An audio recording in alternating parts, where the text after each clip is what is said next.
આજની ધર્મકથા. પ્રણામ. પરમ પૂજ્ય મુનિરાજ કુમુદચંદ્ર વિજયજી મહારાજ.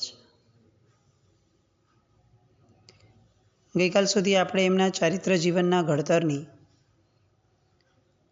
જે પ્રથમ ધારા હતી, પહેલો મુકામ હતો, એ મુકામ જોયો, જેની અંદર જ્ઞાનાભ્યાસની અંદરમાં એમની રુચિ, એમની ક્ષમતા પ્રમાણેનો પણ એમનો પુરુષાર્થ, પણ બહુ જ નિષ્ઠાપૂર્વકનો પુરુષાર્થ, એ એમના ચારિત્ર ઘડતરનું પહેલું ચરણ. હવે ચારિત્ર જીવનનું બીજું ચરણ અને બહુ જ મહત્વનું એ ચરણ છે ક્રિયાનિષ્ઠતા, વ્રતનું નિષ્ઠાપૂર્વક પાલન. આ ક્રિયારુચિ જે છે એ જીવની હળુકર્મિતા સાથે બહુ એનો ડાયરેક્ટ સંબંધ છે. ભારેકર્મી જીવ હોય ને તો ક્રિયાની રુચિ થોડી ઓછી જાગે, વ્રત પ્રત્યેની નિષ્ઠા ઓછી જાગે, કારણ કે વ્રત ને બધું જે છે ને એનો ડાયરેક્ટ સંબંધ ત્યાગ સાથે છે, એનો ડાયરેક્ટ સંબંધ ભગવાનની આજ્ઞા સાથે છે અને આજ્ઞા પાલન માટેના ચારિત્ર મોહનીય કર્મના ક્ષયોપશમ સાથે છે, અને એ હળુકર્મી જીવને જ શક્ય બને છે. હવે હળુકર્મી જીવની વ્યાખ્યા શું કરશું? તો ઘણી બધી વ્યાખ્યા નીકળી શકે, પણ બહુ જ સાદી સરળ હળુકર્મિતાની વ્યાખ્યા એવી ગણી શકાય કે પોતાની વ્રત નિષ્ઠામાં જે અડગ હોય અને બીજા પ્રત્યે જે ઉદાર હોય, એ હળુકર્મી જીવ છે. જે દ્રઢતા અને જડતા એ બંનેની વચ્ચેનો ભેદ ન પામી શકે, એને હળુકર્મી કહેવો એ થોડું અઘરું છે. સાહેબની અંદર એ હળુકર્મિતા તો બહુ જ ઠાંસીને ભરી હતી. સાહેબની બીજી એક ખાસિયત હતી, સાહેબની એક પણ ક્રિયા ક્યારે પણ યંત્રવત ન ચાલતી. એમના દીક્ષા જીવનમાં જે સહવર્તીઓ હતા, એ સહવર્તીઓનું એક બહુ જ મજાની એમની માટેની એક વ્યાખ્યા હતી કે કુમુદચંદ્ર વિજયજી મહારાજ સાહેબ દીક્ષાના વર્ષો પછી પણ સામાન્ય રીતે દિવસમાં 3 વાર થાય એવું દેવવંદન પણ જો કરતા ને, તો દીક્ષાના વર્ષો પછી પણ એ દેવવંદનની અંદરમાં એમને એટલો જ ઉલ્લાસ આવતો, એમને ભાવ આવતા. એટલે એટલી બધી રુચિ પોતે અંદરથી જાળવીને રાખતા, કંટાળો ન મળે. યંત્રવત ક્રિયાઓ ચાલે એવું નહીં, કારણ કે એવી ક્રિયા કરનારને તો જ્ઞાનીઓએ ગધેડાની પીઠ ઉપર લાદેલા ચંદનના ભારા જેવું ગણાવ્યું છે, કે જેમાં ભાર વહન કરવાનો હોય પણ સુગંધ લેવાનો પણ લાભ ન મળે. ક્રિયાસુ અપમાવો, અપ્રમત્ત ભાવે થાય તે ક્રિયા એ જ સંયમીને વ્રતનિષ્ઠ બનાવે. એમના જીવનની બીજી એક ખાસિયત કે એમને ક્યારે પણ પાડોશીની ક્રિયા અથવા એની વ્રત પાલનની જે પ્રક્રિયા છે એનો હિસાબ રાખવાની કોઈ ટેવ જ નહીં. આમ ક્રિયા કરતા મનુષ્યોના પણ છે ને, આપણા આરાધક જીવોના 2 વર્ગ પડે. બહુ જ આપણી ભાષામાં કહીએ તો એક ક્રિયાપાત્ર હોય અને બીજો છે ને એક ક્રિયાખોર હોય. જેમ મસ્તીખોર હોય ને, એમ કેટલાક ક્રિયાખોર પણ હોય. જેને પાડોશીની દોષ દર્શનવાળી ક્રિયામાં જ વધારે રસ હોય, એ ક્રિયાખોર. પોતે કરે સરસ રીતે, પણ પોતાની ક્રિયાનો મદ હોય. પોતે કરતી વખતે સામા પર ધ્યાન રાખે, કારણ કે એને ખાતરી હોય કે સામો તો ભૂલ કરશે જ, હું જ એવો છું જે ક્યારેય ભૂલ ન કરી શકે. એ ક્રિયાખોર. કોઈની ક્રિયાને ઉતારી પાડવાનો કે એને હીણું ચિતરવાનો ભાવ નથી, પણ આપણે સામાન્યપણે આ સમજણમાં આવવું જ પડે કે ક્રિયાઓ એ પોતીકી છે, ભાવ પોતીકી વસ્તુ છે. એ પોતાની ક્રિયામાં હંમેશા ધ્યાન રાખવાનું આવે.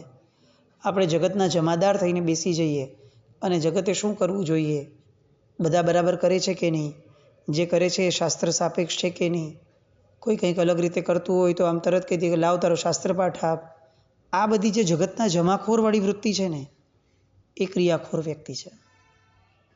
અને ક્રિયાપાત્ર વ્યક્તિ એ છે જેને ભગવાનની આજ્ઞા જે સ્વરૂપે જેટલે અંશે મળી છે એને એ પોતે કેટલું સેવન કરે છે એમાં એને રસ છે. કોણ શું કરે છે એમાં એને કોઈ રસ નથી. કુમુદચંદ્ર વિજયજી મહારાજ સાહેબ આવા ક્રિયાપાત્ર મુનિ હતા. એ હળુકર્મી હતા. એ જ્યારે ગૃહસ્થ હતા ત્યારથી એમની ક્રિયા રમણતા ઘણી સારી હતી. એટલે દીક્ષા પછી તો એ ક્રિયાપરાયણ બની ગયા હતા. એમની દરેક ક્રિયા લક્ષ્યપૂર્વકની આત્મલક્ષી હતી. દીક્ષા લીધી ત્યારથી જેટલી પણ આવશ્યક ક્રિયાઓ થઈ એ જીવનના છેલ્લા શ્વાસ સુધી ઊભા કરી. દરેકે દરેક ક્રિયાઓ મૌનપણે કરી. જીનાલીના 2 ટંકના ચૈત્યવંદન, દેવવંદન, 12 લોગસ્સનો કાવસગ, 12 ખમાસમણા, આ બધો જે નિત્યક્રમ હતો એ બધું જ અપ્રમત્તપણે ઊભા કરવાનું. કયો તપ ચાલે છે, કેટલામો ઉપવાસ છે, કેટલામો આંબિલ છે, એને અને આ ક્રિયાને કોઈ લાગે વળગે નહીં. બંને અલગ પર્યાય. નિત્ય પુરીમૂઢના સમયે જ પચકાણ પારવાનું.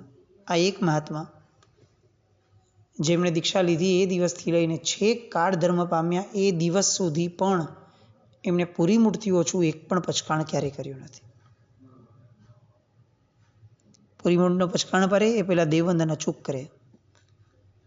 જે ક્રિયા પરમાત્માએ જે સમયે કરવા કીધી છે, મધ્યાહના દેવવંદન મધ્યાહને જ થાય, સંધ્યાનું પ્રતિક્રમણ તો સંધ્યા સમયે જ થાય, સંથારા પોરસી તો 1 પ્રહર પછી જ થાય. આ આખા જીવનકાળ દરમિયાન એમણે ભગવાને કીધેલી ક્રિયાઓ સાચવી છે એટલું નહીં, ભગવાને કીધેલો સમય પણ સાચવ્યો છે. ગમે તેવી મોટી તપશ્ચર્યા હોય, સંથારા પોરસી તો એના સમયે જ બનાવવાની, કોઈ જ બાંધછોડ નહીં. કેટલોક સ્વાધ્યાય તો કરવાનો જ, ઋષિમંડળ સ્તોત્ર, એવા અન્ય પાઠો, આ બધું કરવાનું જ. ઉપધિ સૌથી ઓછી રાખતા. પુસ્તકનો પરિગ્રહ એ એમનો મુખ્ય શોખ કદાચ કહી શકાય, પણ એ પણ પોતે ઉપાડી શકે એટલો જ. એનાથી વધારે એક વસ્તુનો પરિગ્રહ એમને નહીં. પોતાના દીક્ષા જીવનથી લઈને છેક ઉપાધ્યાય પદ ન થયું ત્યાં સુધી, જ્યાં સુધી એમની પર અતિશય દબાણ ન આવ્યું ત્યાં સુધી એમણે એક પણ વસ્તુ પોતાની એક પણ શ્રાવક પાસે ઉપડાવી નથી. વર્ષોના વર્ષો સુધી એમણે શ્રાવક પાસેથી કે વડીલો પાસેથી એક પણ વસ્તુઓ લાગે કે મહાત્મા બાજુમાંથી ચાલી રહ્યા છે, વડીલ છે, તો એમને એમનું એક પણ ઉપકરણ ન લીધું હોય એવું પણ ન બને. આ એમનો એક યોગી કક્ષાનો સ્વભાવ કે જેમાં પોતાનું એક પણ કામ કોઈને નહીં આપવાનું અને બીજાના લાવા લૂંટતા રહેવાનું.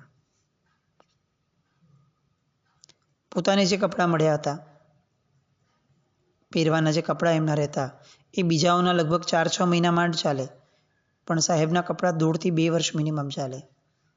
બહુ મજાની વાત, આપણને સાંભળીને મજા આવે કે શું એ હલગારી પર વ્યક્તિત્વ હશે, શું ભેખ ધરી હશે એમણે અપરિગ્રહની, કે જે દિવસે એમણે દીક્ષા લીધી એ દિવસે એમને જે સંથારીઓ અને પાત્રા વગેરે ઉપકરણ મળ્યા હતા એ બધા જ ઉપકરણો, ઓલમોસ્ટ બધા જ ઉપકરણો એમણે એમના દીક્ષાના 25 વર્ષ સુધી એના એ જ ઉપકરણો વાપર્યા હતા. દીક્ષા જીવનના 25 વર્ષ સુધી શરૂઆતના એમના મેજોરિટી ઉપકરણો બદલાયા જ ન હતા. એ જ પાત્રા, એ જ સંથારીઓ, એ જ આસન. એકવાર એવું થયું કે એમના શિષ્યો, એમના સહવર્તી મુનિ ભગવંતો ઘણા દિવસથી હેરાન હતા કે આ કુમુદચંદ્ર વિજયજી મહારાજ સાહેબે પોતાના પાત્રાને એટલા બધા થીગડા લગાડી દીધા છે કે હવે તો આ પાત્રા કોઈ જુએ તો કદાચ આપણને શરમ આવે કે આ એમના હારેના મહાત્માઓ કંઈ ધ્યાન નહીં રાખતા હોય, એમને સાહેબ આવા પાત્રા આપતા હશે. એટલે બધાએ નક્કી કર્યું કે મહારાજ સાહેબ થોડાક આગા પાછા થાય ને એટલે એમના પાત્રા આપણે સંતાડી દઈએ અને એની જગ્યાએ નવા મૂકી દઈએ. સાહેબજી થોડા આગળ પાછળ થયા, પડીલેણનો અવસર આવ્યો એટલે પાત્રા ખોલ્યા, જોયું તો પાત્રા તો બદલાઈ ગયા છે. એ જ ક્ષણે એ તરત બોલ્યા કે મારા પાત્રા દેખાતા નથી, આ નવા છે. હજી જે ઓલા જૂના પાત્રા હતા એ મારા હજી પણ ચાલે એમ હતા. મને જ્યાં સુધી મારા પાત્રા પાછળ નહીં મળે ત્યાં સુધી હું પચકાણ નહીં પાડું. જેટલા પણ દિવસ થાય હું ઉપવાસ કરીશ, પણ હું બીજા નવા પાત્રા નહીં વાપરું. ગૃહસ્થના 18 પાપસ્થાનક સેવ્યા પછી મળેલા પૈસા, એ પૈસાની મળેલી ચીજ એનો દુરુપયોગ કરું તો હું ભવાંતરમાં મારે ભૂંડનો કે બળદનો ભવ લેવો પડે, હું એ કદાપી નહીં કરું. કઈ પરિણતિનો સ્તર!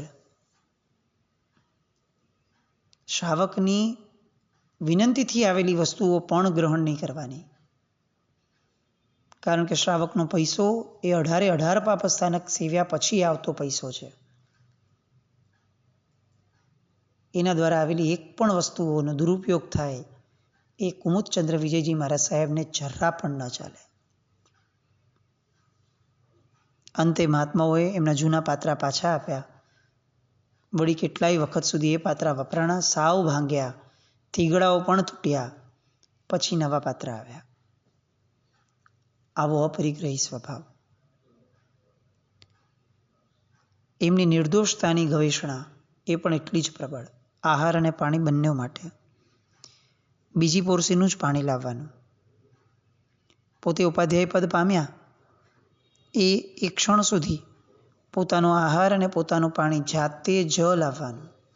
બીજા એક પણ મહાત્માએ લાવેલો આહાર પાણી ન લે.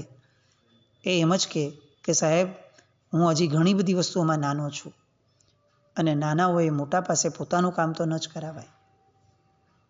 અને પોતાની ગોચરી પોતે લાવતા. આગળ જ્યારે આપણે તપશ્ચર્યાનું લિસ્ટ બોલશું ને, દીક્ષાના દિવસ પછીથી જે શરૂ થયેલી, એ લિસ્ટ સમયે આ વાતને ખાસ કનેક્ટ કરવા જેવી છે કે આટલી મોટી તપશ્ચર્યાની યાદીઓ દરમિયાન છેક ઉપાધ્યાય પદ ન મળ્યું ત્યાં સુધી સાહેબ પોતાની ગોચરી પોતે જ લાવતા.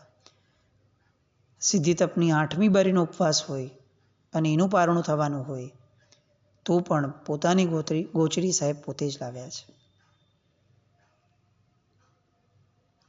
પોતે એક ગળો પાણી લાવે પોતાની માટે, એક કથરોટનું પડીલેણ કરે અને નિત્યક્રિયામાં પાછા ભરવાઈ જાય. પૂરી મૂઢનો સમય થાય એટલે આહાર વોરવા જાય. પાણી જાતે પોતે ગાળે આહાર લાવે. પોતે જે આહાર લાવ્યા હોય એ દરેક મુનિ, નાના કે મોટા, એ મુનિઓ સમક્ષ ધરે. બધાને વિનંતી કરે કે સાહેબ, વિનવે કે સાહેબ મને કંઈક લાભ આપો, કંઈક લાભ આપો. કોઈ કંઈ લે તો આમ રાજી થઈ જાય. કેટલીક વાર એવું બી થતું કે એમની લાવેલી ઓલમોસ્ટ વસ્તુઓ કોઈ મહાત્મા લાભ આપી દેતા, તો એક ક્ષણનો પણ કચવાટ નહીં. એવું પણ નહીં કે ચાલો બીજી વાર લેવા કોઈને મોકલી દો, એવું નહીં. પોતે જ જાય, પાછા નવો આહાર લાવે, પછી પોતે વાપરે. પણ ક્રમ આ જ લાવવાનું, બીજાની વિનંતી કરવાની બીજાને, અને લાભ લેવાનો પ્રયત્ન કરવાનો. આખો દિવસ એક ઘડો પાણી લાવે એનાથી જ ચલાવવાનો, એવો આગ્રહ. મારી પ્રત્યે કોઈ દોષિત ગોચરી લાવી દેશે તો આવા વિચારના કારણે એ ગમે તેટલી મોટી તપશ્ચર્યા હોય, ગોચરી માટે પોતે જ જતા. ચોમાસાની મોસમ હોય અને જો વરસાદ પડતો હોય તો બહુ સાહજિક રીતે તે ઉપવાસ કરી લે, અને આવું તો અસંખ્ય વાર બન્યું હોય. આહાર કરતી વખતે એક પણ વાર ક્યારેય પણ બોલ્યા નથી દીક્ષા જીવનમાં. ઓલું જ પડ્યું હોય તો મુખ શુદ્ધિ કરીને જ બોલે.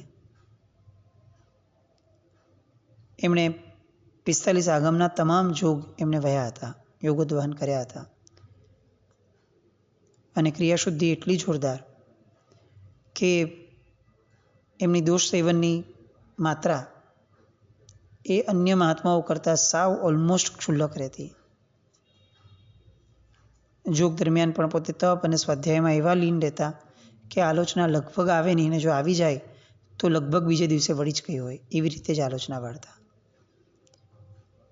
વિહારની ચર્યા પણ એમની એટલી જ નિર્દોષ. એમના આખા જીવનકાળ દરમિયાન એ અંધારાના સમયમાં ક્યારેય એમણે વિચરણ નથી કર્યું. પોતાની એક પણ ઉપધિનો ભાર એમણે કોઈને ક્યારે ઉપાડવામાં આપ્યો નથી. રાત્રે સંથારો અને ઉત્તરપટ્ટો એનાથી અધિક એક ઉપકરણ પણ એમણે આખી જીવનમાં ક્યારે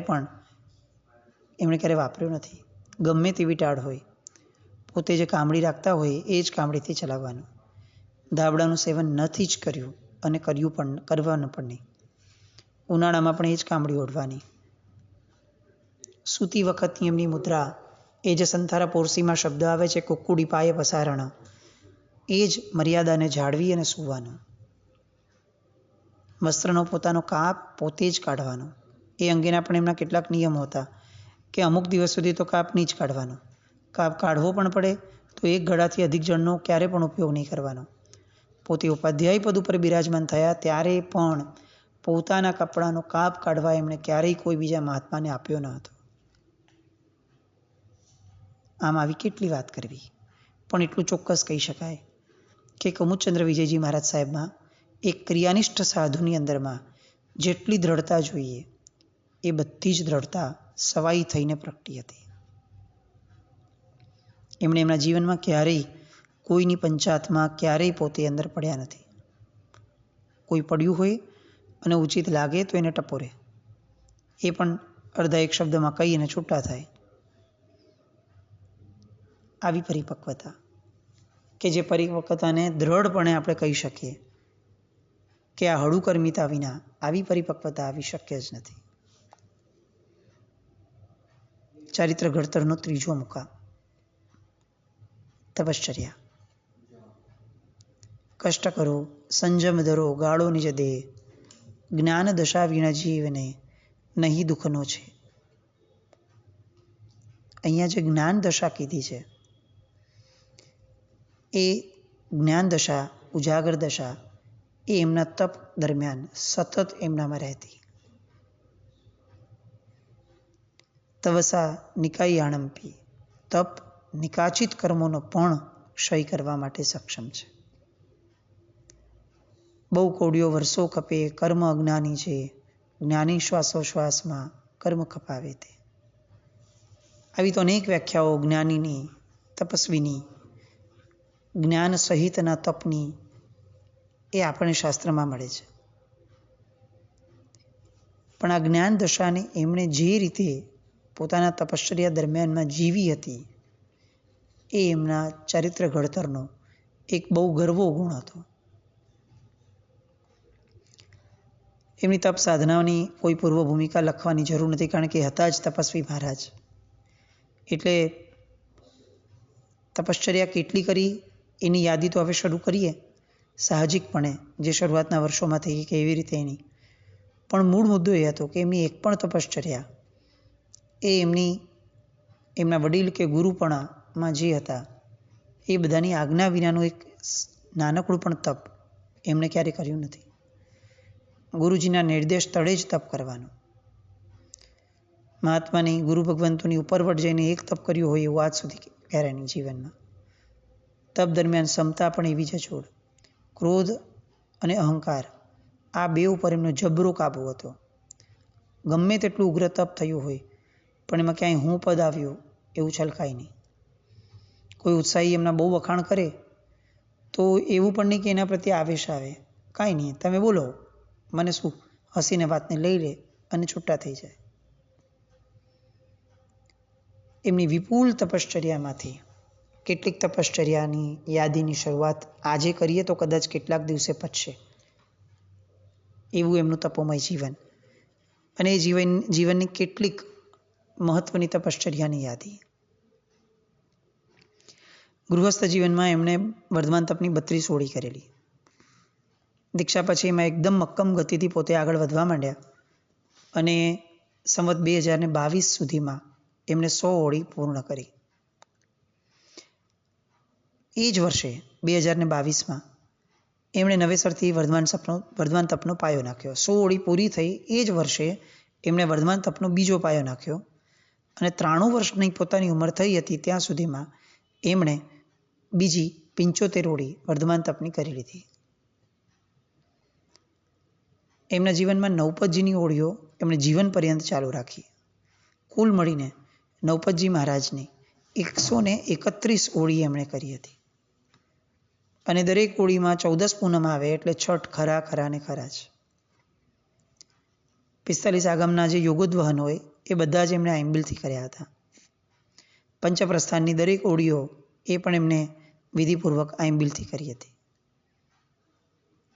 એમણે દીક્ષાના દિવસથી લઈને કમસે કમ 20 વર્ષ સુધી બહુ જ સાતત્યપૂર્વક એક નિયમને પાડેલો કે ચાતુર્માસનો પ્રવેશ જે દિવસે થાય એ દિવસથી લઈ અને એ ક્ષેત્રમાંથી જ્યાં સુધી વિહાર ન થાય ત્યાં સુધી સતત આઈમ્બિલ કરવું.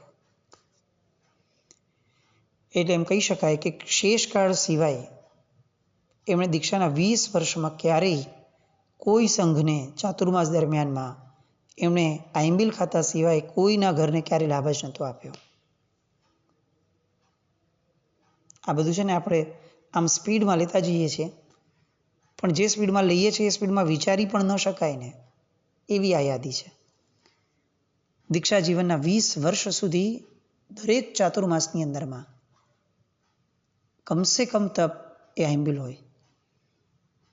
આપણે સમજી શકીએ શરૂઆતના વર્ષોમાં તો કેટલી બધી વયાવચ હોય, કેટલો વિનય હોય વડીલોનો, કેટલું કામ પહોંચતું હોય, પણ આઈમ્બિલથી નીચું એક પણ તપ એમને જીવનમાં નથી કર્યું 20 વર્ષના ગાળામાં. કુલ મળીને એમના જીવનમાં લગભગ એમણે 10 થી 12,000 જેટલા આઈમ્બિલ કર્યા હતા. સળંગ 500 આઈમ્બિલ એકવાર, સળંગ 600 આઈમ્બિલ એકવાર. ગૃહસ્થ દશામાં એમણે એકવાર સિદ્ધિ તપ કર્યો હતો. સાંભળીને આપણને આશ્ચર્ય થશે કે એમના દીક્ષા કાળની અંદરમાં એમણે બીજા 19 સિદ્ધિ તપ કર્યા હતા. કુલ મળીને એમના જીવનમાં 20 સિદ્ધિ તપ, એમાંના 17 સિદ્ધિ તપ એ એમણે આઈમ્બિલથી કર્યા હતા. એટલે કે ગમે તે બારીનું પારણું આવે પારણે આઈમ્બિલ જ કરવાનું, અને આઈમ્બિલ માટે પણ વોરવા પોતે જ જવાનું. મોટા ભાગના સિદ્ધિ તપ એ એમના આવી રીતના. એકવાર એવું બન્યું કે એમને 100મી ઓળી ચાલતી હતી વર્ધમાન તપની એમની, અને એમાં સિદ્ધિ તપ કર્યો. સિદ્ધિ તપની 7મી બારીનો 7મો ઉપવાસ આવ્યો. કેલ્ક્યુલેશનમાં થોડી ગડબડ થઈ અને એના ઉપવાસના પારણું જ્યારે આવતું હતું 7મી બારીનું, એ દિવસે એમને 14 આવી. હવે 14નો ઉપવાસ કોઈ દિવસ મૂક્યો જ નહોતો જીવન દરમિયાનમાં ક્યારેય, એટલે એમણે 7મી ઓળીનું પારણું ઉપવાસથી કર્યું. એ ઉપવાસ ઉપર 8મી ઓળી માંડી. એટલે આમ જોવા જઈએ તો કુલ થયા 16 ઉપવાસ. એના પારણે એક આઈમ્બિલ કર્યું, પછી લીધા સીધા બીજા 15 ઉપવાસના પચકાણ, અને એ પૂરું કરી અને 100મી ઓળીનું પારણું કર્યું. આવી ગજબનાક તપશ્ચર્યાઓ. હજી તો કદાચ આપણે એમના લિસ્ટના બહુ જ સામાન્ય વર્ણનમાં છીએ. આવી તપશ્ચર્યાનો યોગ જેમનો હતો, આવો ક્રિયાયોગ, આવો અપરિગ્રહનો યોગ જેમનો હતો, એ મહાપુરુષની આવી રસપ્રદ અને અતિશય બહુમાન જન્માવતી વાતો એની માટે ફરી આવતીકાલે મળીએ. જીન આજ્ઞા વિરુદ્ધ કંઈ પણ બોલાયું તો મિચ્છામિ દુક્કડમ. જૈનમ જયતિ શાસન.